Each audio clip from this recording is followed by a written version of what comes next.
You have to go through a lot of things to make sure a lot of things. You can use those skills.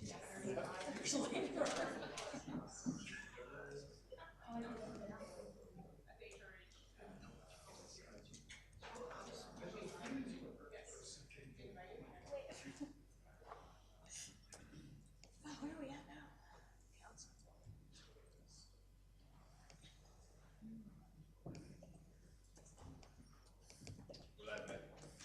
All right. I shall call this meeting to order. A little bit of a lighter agenda this evening. Can I please get a motion from council to move the agenda? Looking for a light. Councillor Gill? I'll move the agenda. All right. All in favor? Carried. And we also need an adoption of the previous minutes. Would you be willing to continue on with that, Councillor Gill? I'll continue on with that. Okay. Any conversation? All in favor? Carried. All right. And then that brings us to delegations. Item 4A. Being presented by, all right, there you go. Please take it away. Hi there, my name is Jamie Anton. I'm the Executive Director of the Cochrane Society for Housing Options, or CSHO. Thank you so much for your time this evening. I'm going to talk a little bit about what we do, how we do it, and where we'd like to go in the future. Can I just move through that way? There we go. So we are the only affordable housing nonprofit in Cochrane who provides housing, affordable housing for people of all ages. Our mission is to deliver and enhance housing possibilities for the Cochrane and area community, and our vision is essentially that every person feels safe and secure in their housing. So we currently own and operate 35 affordable housing units in Cochrane. We have 21 units in the Homestead building, 10 units at the Trading Post in Sunset Ridge, and 4 units in a fourplex in the east end of Cochrane. So of those 35 units, we have 56 tenants that we provide affordable housing to. When I compare that to the population of Cochrane, that means that we are providing affordable housing for 0.1% of Cochrane's population. So typical community standards are we want to provide affordable housing from anywhere from 10 to 30% of having that affordable housing available. And right now we are sitting at about 0.1%. So what is affordable housing? And this was touched on a little bit last week at the council meeting, so I won't spend a lot of time on that, but it's typically viewed as spending 30% or less on your pre-tax income on housing. And we know in today's housing market, a lot of people, whether you're in affordable housing or in market housing, you're spending more than that just based on what the housing costs are.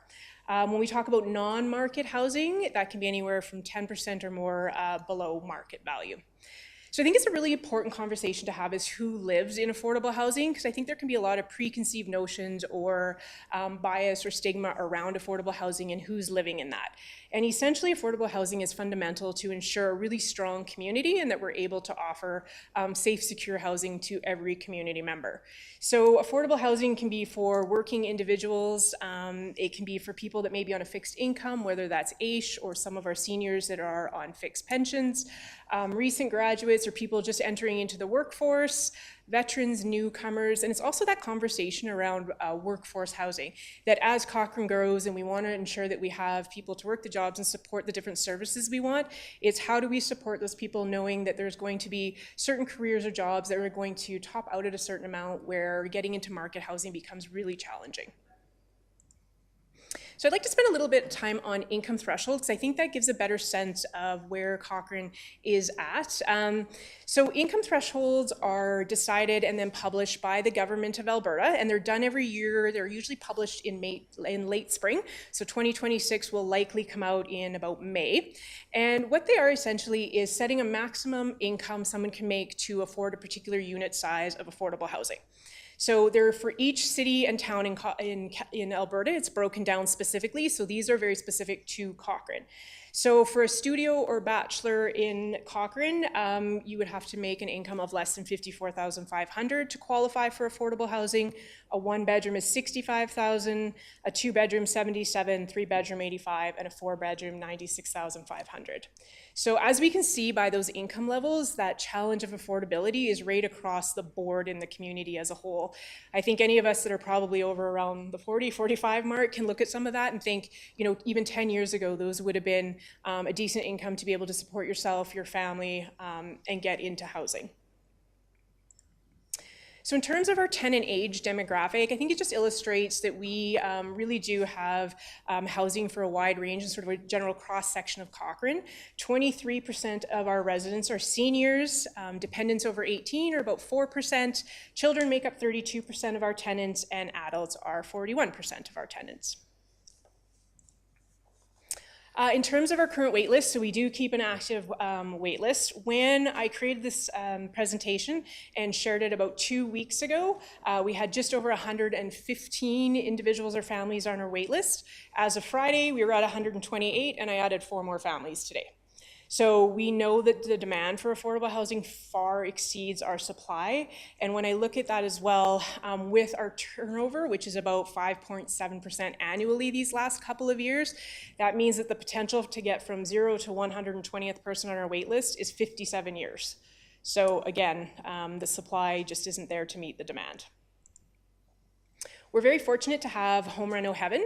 So Home Reno Heaven is the social enterprise of CSHO, with proceeds coming directly back to support CSHO's operating and maintenance costs. So one of the best ways just to support affordable housing in town is to either donate or shop at CSHO.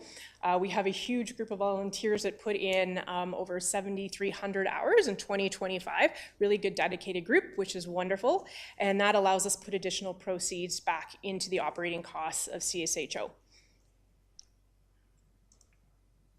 We are moving to a mixed market model, say that 3 times fast, but essentially what we're looking at is with our tenants, some will be paying a higher rate based on what income is. So we may have some people paying 70 to 80% of market rate, whereas we have other tenants that are paying less based on income. And this provides us with the opportunity to be sustainable and offset those different rates.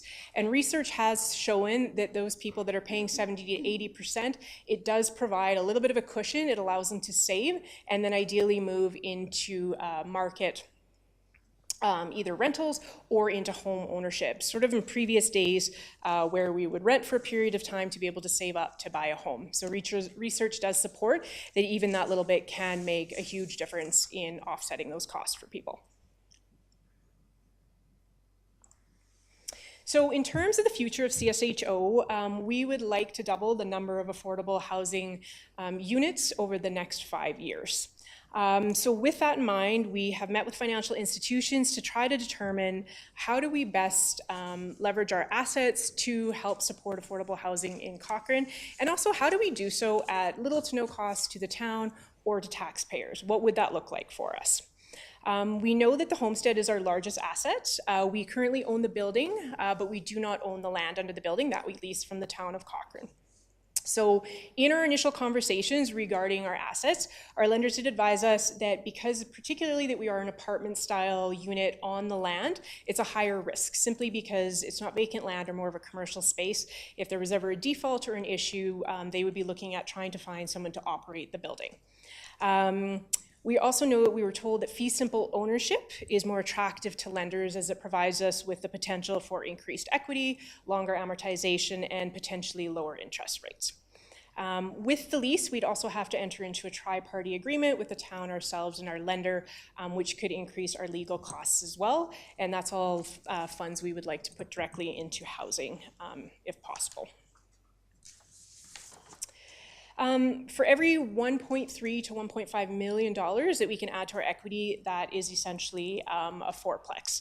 So 4 additional housing units. And I feel like I've probably presented some doom and gloom numbers tonight about where affordable housing is right now, but we also know even the addition of those 4 units at a time or supporting other projects that can create additional units, that's 4 additional families or people that we can move through to get safe and secure housing in Cochrane. So our ask for this evening is that Council direct administration to explore the options for a possible land transfer to CSHO. And we ask that those discussions and conversation as well as a decision could be completed by June 1st of 2026, just so we could put a timeline on so we're able to determine what we'd be able to do and help with in terms of affordable housing units. Happy to answer any questions that I can. Okay, great. Thanks for coming. Thanks for your presentation. Council, can I get a motion to begin the conversation? That council, I need a light. I'll do. Councilor McDonald. I put the motion on the table to, in the package, it was to accept the presentation as information. I make that motion. Okay, perfect. Any conversation, any questions for our guests? I can keep going. Please. I just wanted to hear more about the wait list, Jamie. So I wrote down here who is on your wait list and what is the triage process like for that? Yes, so on our wait list, if we look at that, we have about 54% of our wait list is looking for either a bachelor or one bedroom. So typically those are our single or couples. And then the remaining 46% are 2-bedroom or 3-bedroom requests. So those are typically families or maybe single parents with a child or children. In terms of the triage, it really is looking at different variables. It's looking at the list as well as having those ties to Cochrane. There is a sense of need as well that we go through. When we do have a unit available, we go through our wait list, pull in multiple families or individuals for an interview, and then ensure those conversations are had and that whoever is moving into that are not only able to also sustain and be able to pay their rents that they have, and that they're able to potentially look at the ability to fit into the building and with the other tenants as well. We do take some of that into account. Okay, so it's not first come, first serve. There's a bit of an element to that, but taking into account different situations and what that may look like. Sure. Yeah. And do you find, you mentioned 5.7% turnover annually, or is that what I heard? Yes, about 2 units a year. Okay, and in terms of the structure of the units, 1 through 3 bedrooms, what do you find is the most likely to turn over? Usually, the last couple of years, it's been 1 bedrooms, and a lot of times that is seniors that are moving on to additional care. That makes sense. So families with kids are probably holding on to those units. A little bit longer, yes. Sure, that makes sense to me. Okay, so just thinking about revenue, congratulations on such a great social enterprise. We all know that that's such a critical part of any nonprofit. Just curious what the grant outlook looks like in housing right now, and if you've got anything you're excited about, or if it looks optimistic out there. Yeah, and I think we're so fortunate to have Home Reno Heaven because it does really help offset our operating and our maintenance costs. So I think as we build that up and really get the word out to people, because there are people in the community that don't even realize that Home Reno that is going back directly to support affordable housing in Cochrane. So I think that's exciting as we build that. And you know, it's working with our tenants as well to get some of those ideas and figuring out what is also going to work for our tenant community. And then the second part of my question was just grants. Do you have anything you're excited about grant-wise? Yes, so, sorry, I missed that part. No problem. Yeah, so we're always looking at grants, whether that's affordable housing through the province or the federal government as well, and working with partnership groups as well. Sure. Okay, so looking at, tonight we heard that the land transfer would be hugely beneficial to CSHO. I was curious if you know the history of the various properties that CSHO owns and operates and how the land ownership has been handled in the past. That's not something I know a ton about. Do you know the history of that? Yeah, so probably the most comparable would be William Street, which was given to CSHO by the town. I think it was 11 years ago. I think it was around 2015. And I think we purchased that for $10 at the time, knowing that there's some different legal requirements and things like that that may be needed with any sort of a transfer idea to protect the town's interests as well. Okay. Okay. And then finally, you said CSHO's goal is to double your inventory of affordable housing suites. Are there additional strategies that CSHO is looking at? thinking of like policy change that you might advocate for to council, or is building more buildings the kind of the main place where you're putting all your ducks? Yeah, it's looking at building or other options for buildings that may be available. Definitely, if that is something that we can do, we may be coming back to ask for certain policy changes or anything like that. So it would be great to be able to have that open dialogue as well with council. Okay, that's all for me for now. Thanks. Councillor Federico?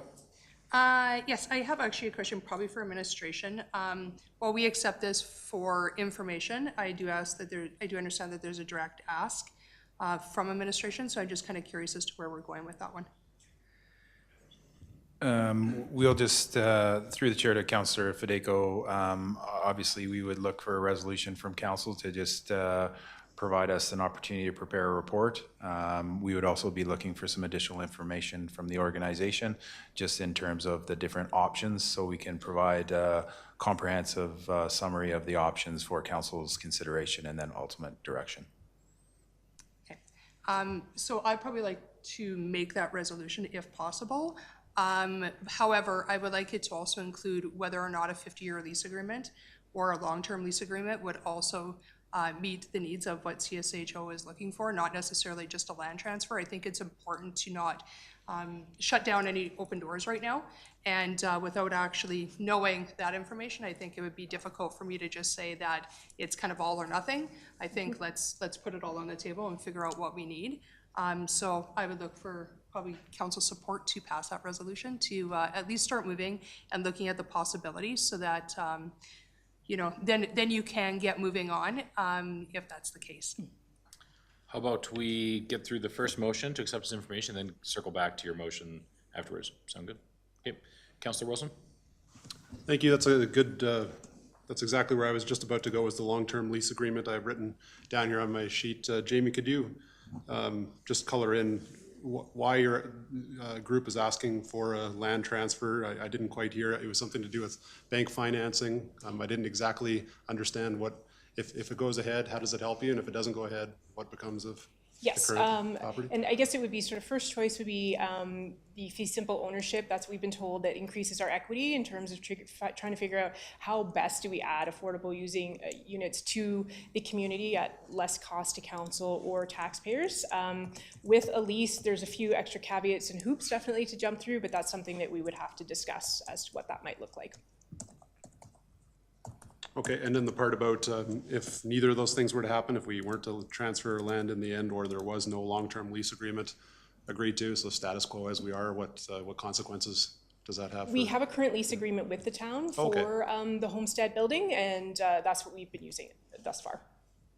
Could I get some more terms on what the current lease agreement is? I didn't. It was 60 years back in 2005, I believe it was, so we have about 40-ish years on the lease.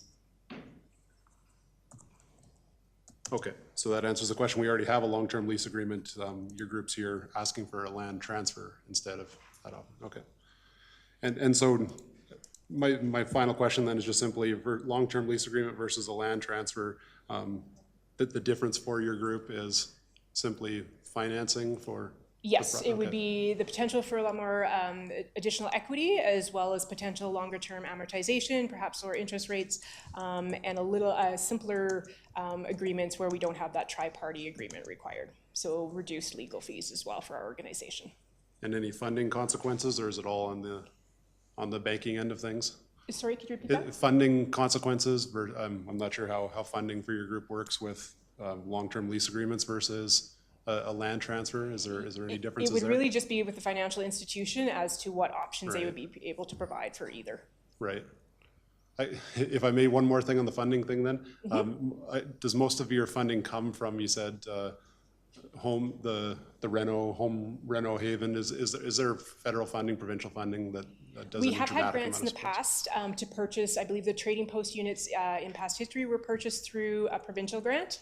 And then we also have our tenant income as well for rent. And then the town of Cochrane FCSS leases our commercial space on the bottom of the homestead building. So that's also a form of income for us. Okay.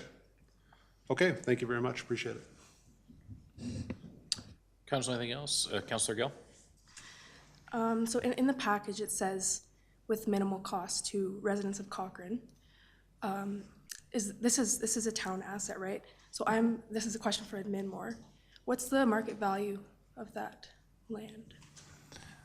Through the chair to Councillor Gale, I don't have that information. That's part of the information that we would need to bring back for council. So an appraisal of the property to understand the value that we would be transferring to this organization. I think that's part of what the assessment that we would need to prepare and then provide all the different options for council and certainly administration's recommendation based on that information. Okay, I'm really interested in seeing this, so that was more my question.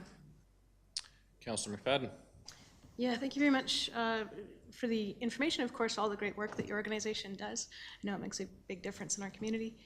So I just want to just kind of summarize my understanding of your funding model right now so that I can understand then what you're looking to do with this changing option ahead. So your the current business model, essentially you have the building, you provide affordable housing to all the units in there. Yes. And so, some of those are 10%, some of them are even more reduced.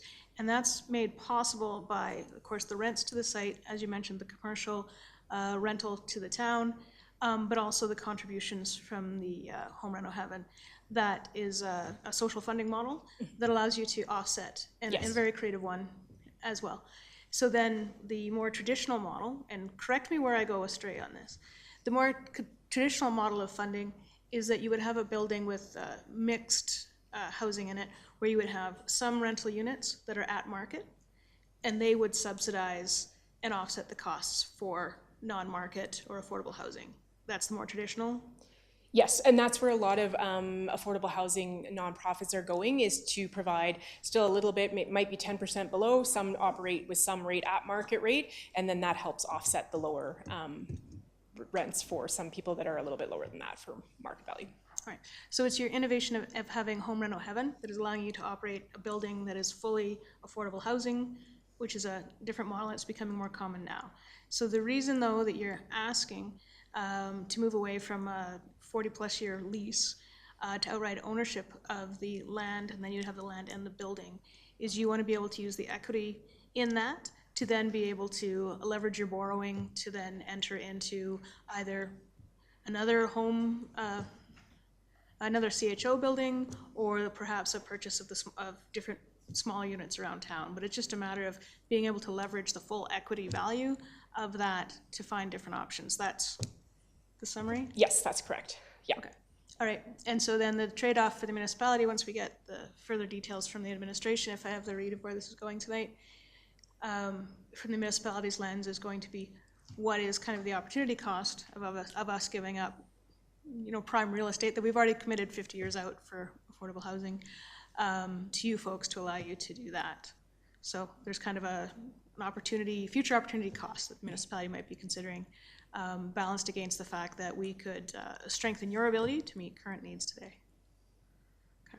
All right, thank you for letting me kind of speak through my thoughts and make sure that I understood everything. Let's see, current funding models. No, and I always want to bring this number up. You say you want to double the number of units, but how many units do you provide today? We have 35 today. 35 units today, that's it? That's it. All the affordable housing that is that it. A population of 40,000 residents in Cochrane have available to you. Rocky View Foundation does offer some senior-specific housing at Evergreen Manor and Big Hill Lodge, but for any age, it is 35 units in Cochrane. All right, so and then over the next couple of years, you want to double that, just 35 more units, which is going to be well short. So I know at the beginning of your presentation, you'd identified that 35 units in Cochrane is 0.1%. Yes. It's not even 1%. Yes. Yeah. But kind of your comparables, if you did a market comparable for your business, is how much would you like to be able to provide? Most towns, ideally, or cities, you're looking at about 10 to 30% on average, or 20% on average of your housing inventory being with affordable housing option. So we would like to start with at least doubling our number of units over the next 5 years, knowing that there's still a ton of work to be done to ensure that we have enough affordable housing in town. So help me with the math of that. So 35, we've got a population of 40,000. How many units would be your kind of ideal number in Cochrane? With money being no object and I think problems. even if we could hit 10% of that 40,000 for units, that would be a really great goal to set as a community for support. So admin will have to correct me, I think that's, we've got, what, 11,000 units in town, housing units? So that'd be, well, population of 40,000, I think there's about 1,200 units in town, so like 1,000 units of affordable housing would be the number that we need to move. So 35 to 1,000. Yes, so absolutely, and it does, it seems a little overwhelming, but it's how do we get there as a community and what do we want that to look like? All right, so even doubling it over the next 5 years, it's not even keeping up with your number. Okay, thank you for allowing me to kind of talk about and visualize the problem in my head. I really appreciate the beginning of your presentation, what the income level would be, because I certainly know for myself as a single parent with 2 kids providing the income. Absolutely. I was, certainly on that list. So, yeah, thank you again for all your good work, and I certainly support the direction that I hear my colleagues want to go. Thank you. Councillor Singh? Thank you for your presentation, and we recognize your critical role as CSHO play in addressing Cochrane housing needs. If you can clarify, what is the average length of stay? I'm sure you must have. Is it 5 years, 6 years, or 4 years? Average length of stay of residents, and does it vary by resident types?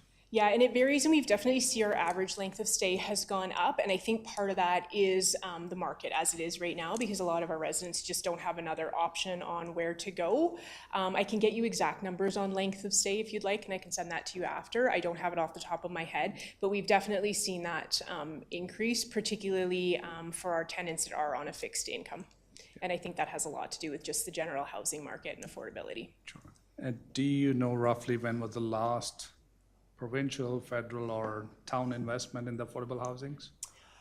There was a provincial grant given approximately, I think it would have been about 10 years ago now, with the trading post units that were done. And there was a grant for those, as well as the homestead building back in 2005-06 when it was built, was through grants as well. Through grants now, okay.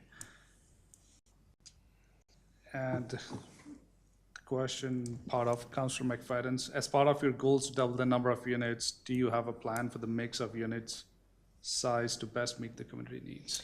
Yeah, and I think we would be looking at our wait list, that we know we have a mix of both the need for the studios or the 1 bedrooms, and also for some of our families, because we know the 2 and 3 bedrooms are really important as well. So I think it would be spending some time looking at those numbers and figuring out what the best options are, because we know there's a need for both. And again, some of that comes down to income as well, where if it's a studio or a 1 bedroom, it's a little bit more affordable than a 2 or a 3 bedroom. So it's ensuring that we're meeting the needs of everybody that is on that list, or looking at what that would look like. Would that need, this housing needs assessment would be part of it, or? Yes, so that we are very interested to see what the housing needs assessment shows us on a community level as to where those needs are identified. And probably this question would be to the administration. Does the town have existing policies or precedents for transferring land to nonprofits for affordable housing? Through the chair to Councillor Singh, I don't believe that we have a policy for that at this point. And I think I've written. Councillor Singh, if I can, through the Municipal Government Act, it's the disposal of land. It's just, I was thinking town policy. If you actually, they've got to meet the requirements of the Municipal Government Act. So anytime we're disposing of land, we have to follow the act. Sure, okay. Yeah, well, thank you, yeah, thanks. Maybe before I go back around, I'd just weigh in a little bit.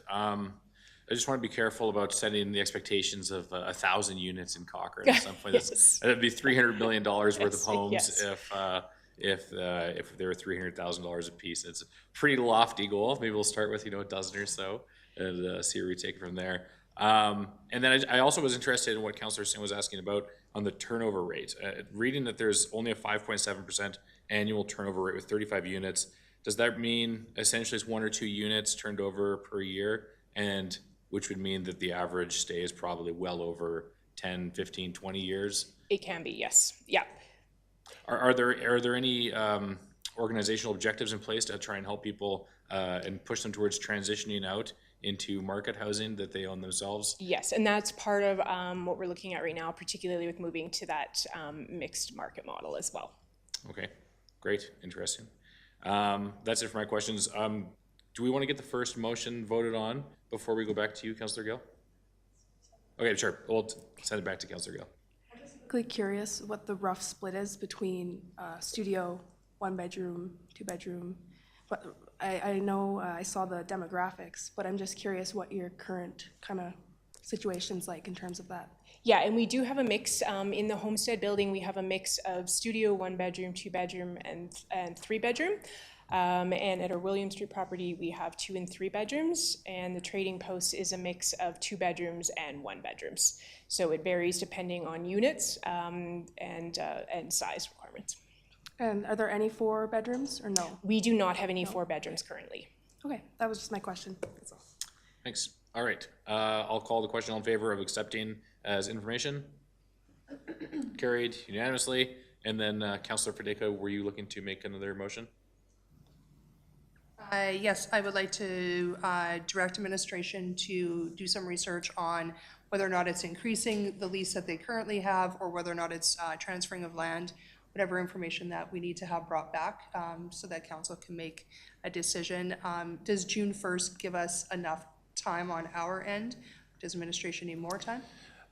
Through the chair to you, Councillor Federico, I think it's critical that we have some additional information from the organization as well that we've requested, and then I think June 1st is a reasonable timeline.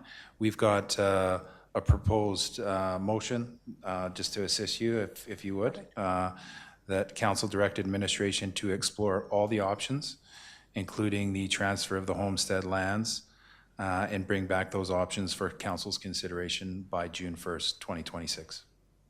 Perfect. That's exactly the motion that I would move.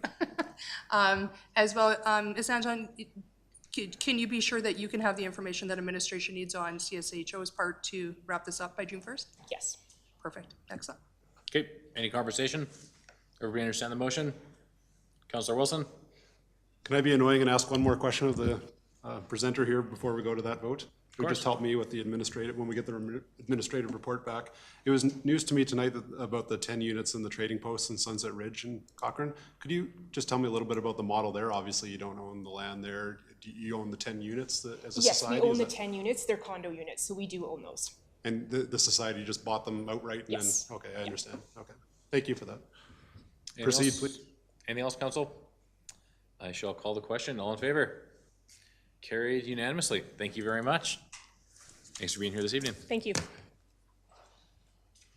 That brings us to the business portion of our agenda. Director Jaylene Robertson is going to be presenting the procedural bylaw, which we've seen a couple times already. Good evening, Mr. Mayor, members of council.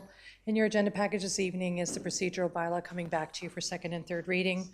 As stated in the report, when we revised the procedural bylaw, it really was to increase clarity and readability, remove duplication and outdated provisions, improve internal consistency, clarify procedural processes, and enhance meeting efficiency and decision flow. At last week's council meeting, council adopted the revised schedule, so we are down to the 3 meetings a month effective today. This is a regular council meeting, and under the previous schedule would not have been. And so we're just looking for second and third reading, and I'm happy to answer any questions that have come up since the last review of this procedural bylaw and consider any revisions that council may be requesting at second reading. Council, can I get a motion to start the conversation? Councillor McFadden? I'll move second reading to procedural bylaw 01/2026. No questions. Council? Anything? Going once, going twice? Call the question. All in favor? Carried unanimously. Councillor McFadden? I'll move third reading to procedural bylaw 01/2026. Last chance. I'll call the question. All in favor? Carried unanimously. Thank you. Council. And that brings us to notices of motion. Anything? Mayor's report. I do have one, just let me pull it up. with the new cadence of our meetings, there's a little bit less going on in between each of these council meetings. And so I have some reports, but a little bit less than the last one. I've been continuing to engage with the mayors in the region, trying to drum up support for the regional rail project, looking to try and get some letters into the Alberta government. Last meeting I had was with the mayor of Banff to discuss it a little bit, and they're facing some unique local challenges pertaining to that. And then last week we had a big event with FCSS. They hosted their interagency extravaganza, which is a really fantastic event. And thank you to Councillor Singh and Councillor McDonald for joining me at the podium. Would have been awfully lonely up there without you. We were on the hot seat for a full hour where they asked us a series of brutally specific and difficult questions, but we did get through it, and I thought we handled it pretty well. I thought we developed a good rhythm with the group. There was a real sense that the group is happy that we're talking about issues regarding affordable housing and seniors housing in a serious capacity. And the group is also very supportive of the idea of us investing in recreation capacity as well as a potential library. And the community centers came up above and beyond rec centers and the library as well. And after this report, I would invite Councillor McDonald and Singh to comment on anything else you guys took away from that. But we also had I don't know if I'd call it our inaugural meeting, but we restored the tradition of meeting with the Cochrane Community Association meetings. It was wonderful having all of council at that, and it was very inspiring seeing all these individuals who are very passionate about advocating for their local issues, but also I really just felt a sense in the room that they really want to just build a social community in their neighborhoods, and that was really nice to see, and I hope we can do a lot to support them. One quick idea that I had that I floated to Mr. Lorem as well as Mr. Hyman already, perhaps because we heard from all of them that there was a lot of challenges around recruiting new members to the community associations. Perhaps we could look at making some sort of portal on our town website where people could get involved in their community association, and we could notify people of that, maybe through utility bills or tax bills, and we could just help connect residents with their local community organizations. I also met with an individual who's the superintendent of a charter school, which was a very thought-provoking conversation that perhaps we could help build education capacity here in Cochrane by attracting some more options in addition to the existing school boards that are here. And I also heard from a couple of people who are looking to see if council is going to be organizing some sort of fundraiser, either the mayor's golf tournament or in absence or in replacement of that. And so I hope at some point in the next couple of weeks we can have a conversation with as a group about what we want to do there, because there are community volunteers who want to take up the torch of organizing it on our behalf and working with us. So we should tap into those people who want to do that. And I also met with the economic development team to talk about my own ideas on the economic development report that's coming forward. So I'm really looking forward to that coming back to council. And like much of the world over the last 72 hours, I have been very preoccupied and worried about the emerging situation in the Middle East. And the one thing I can take from that is it is a humble reminder that we are very fortunate to live somewhere where we do not have to worry about wars and bombs going off in our backyards. And with that, last comment, I'll be away next week, and I believe Councillor Fedeko is going to be chairing the meeting in my absence. Any questions or conversation about my mayor's report? Seeing none, can I get a motion to approve? Councillor McFadden? Yeah, I'll make the motion to approve the mayor's report. Okay, all in favor? Carried. Thank you. Any council reports? Were you still? Yeah. Councillor McFadden? I was going to roll. Okay. So I just wanted to report as your rep on the SLS Recreation Park Society. They have just posted their recruitment for board members to that, so it's on the website. And so just as a summary for anybody who's not overly familiar, the SLS Center Board of Directors has been around since 2001. And the SLS Center itself is one of the largest multi-use recreation facilities in the province and in the country. And so the SLS Center Board is currently recruiting, as I understand it, for 4 board directors for appointment at the upcoming AGM on April 30th. And so they are seeking philanthropically minded, values-driven community champions, and particularly with skills and experience in areas of legal and compliance, governance, strategy and risk management, government relations, finance and audit, philanthropy, and community services, including nonprofit and recreation. And applications close for that March 20th. And you can find all the information to submit your expression of interest on the website, and I believe they're also going to be sharing that on the social medias as well. So I want to share that with the community and with council, and ask that everybody share that out through your networks. We're really impressed by the speed which the SLS team managed to turn this around, so that they're going to be able to recruit publicly. I think certainly last year it became very obvious how important the SLS Center is to our community, and I think this is a great step forward in engaging some of the brilliant people in our community to being a part of that story. All right, Councillor McDonald. Thank you. I'll try not to repeat too much of the mayor's. I also did my interview with the consultants organizing the economic development strategy, as well as our economic development manager, Nicole Henne. Such a great opportunity to explore what makes Cochrane unique, what challenges are unique to us, and how we can deepen our and other investment into our local economy. As that engagement opens up and broadens to the community and community leaders and business, just want to urge everyone to get involved in whatever way you can. So glad that that work is happening. The FCSS Extravaganza Council panel was a great opportunity to connect with our local nonprofit leaders. We were asked a series of terrific and very, very difficult questions. And I just want to thank all the groups who were present for that day. And I want to thank FCSS for organizing. These groups consistently are pushing us to do better for our community, and we really value their input and their suggestions. Thanking the mayor and Councillor Singh for being on that panel with me. CSHO, which is the Housing Society, met last Wednesday night. So that was a terrific meeting, largely preparing for their presentation tonight. And also attended the Community Association's event, and echoing the mayor's comments, a big thank you to those very localized leaders for all you do to build connection within your communities. Councillor Singh. Thank you. And I'll echo, we had an opportunity to meet the Community Association, and also the FCSA was a great to see community coming together and working as collective. And also I would like to extend my heartfelt congratulations to Dry Cleaning by Dave as they're celebrating their 25 years Customer Appreciation Celebration on March 7, 2026. And through the chair, I was to submit a recommendation for council's consideration regarding the potential reintroduction of a seasonal patio flexibility.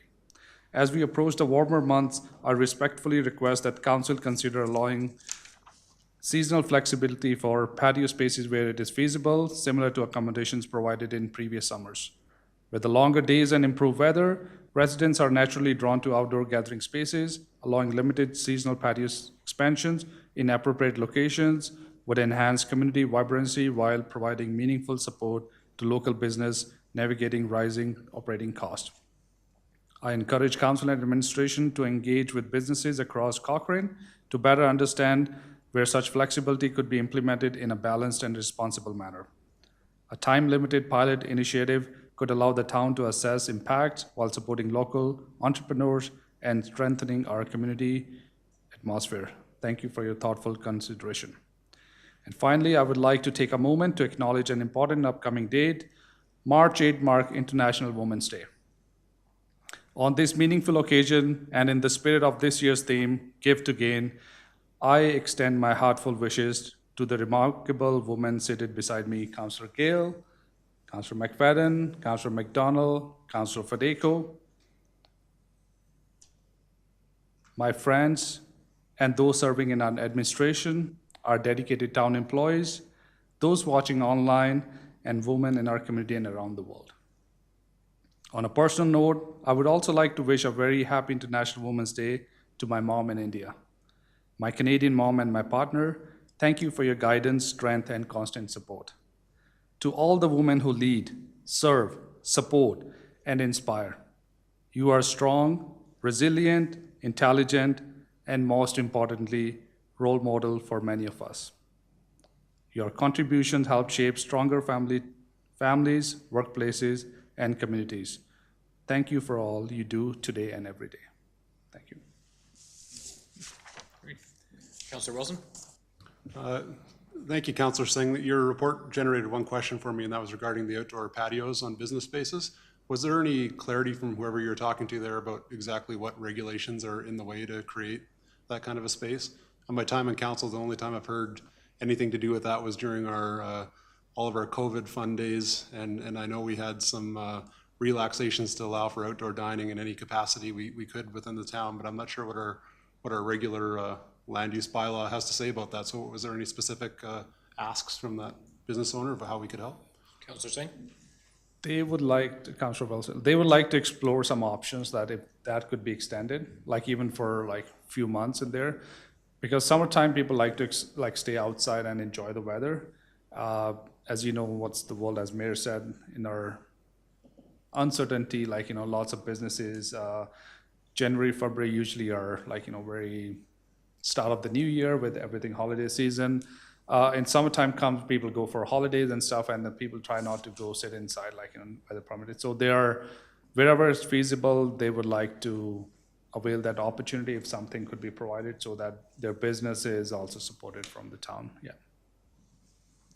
Just while we're on the subject, could I take the opportunity to ask administration what the best way to advance some sort of exploration of how we can make that more feasible for our downtown businesses? I don't know if it's as formal as making a notice of motion or if it's... Yeah, through the chair to Councillor Wilson, it is typically done through a notice of motion. So, and certainly something that we had done previously through COVID, where we did have extend patios and things like that. We've done a bit of work in this space. It's been some time since I was working in it directly, so I'd have to ask the team, but certainly a notice of motion would probably be the best way to proceed. Okay, thank you for that. And thank you, Councillor Singh, for bringing it up. It's a fine idea. I like it. Councillor Singh, do you have more to say? Do I need formally a notice of motion, or it could be, or? Well, we would have to follow the notice of motion process, so certainly we can work with Ms. Robertson, and we'll get this moving forward. Okay, thank you. Great. Councillor Federico? Yeah, with that, I remember during COVID having that kind of come up, but I don't ever remember it being necessarily a yay or nay type of idea. I thought it was just something that if the space allowed, the business could just automatically extend their patio. So I'm not sure like what kind of provisions are. We do have a few examples that I'm thinking of, Councillor Federico, like the fence and post. They removed some of the parking in the summer and put an extended patio. Ducks on the roof has done that and really made it into a permanent location. I think right now we're fairly flexible in terms of working with different groups just to make sure that there is safety, traffic flow. But certainly we can get some more information, and then if a notice of motion, we're happy to explore something like this. Perfect. I think in Councillor Singh, I appreciate you bringing that back, but I think it could have, if we're going to bring back just that particular policy, I would like to perhaps look at exploring whether or not, we've talked about it many times about closing a portion of downtown or, for summer months. Like, I think it leads into a much bigger, broader conversation than, and maybe this is just the start of it, but I think that if we're going to have that conversation overall, I'd like to explore what some possibilities are for bringing people together during our warm weather months in whatever capacity that could look like, and not just kind of keep it to one thing. But maybe we start there, and then if there's an evolving, perhaps an evolving conversation that we can have to explore further things down the line. All right. Anything else? Did we get a motion to approve council reports? Can I get that from someone? Councilor McDonald? I'll make that motion. Any further conversation? Call the question, all in favor? Carried. Okay, great.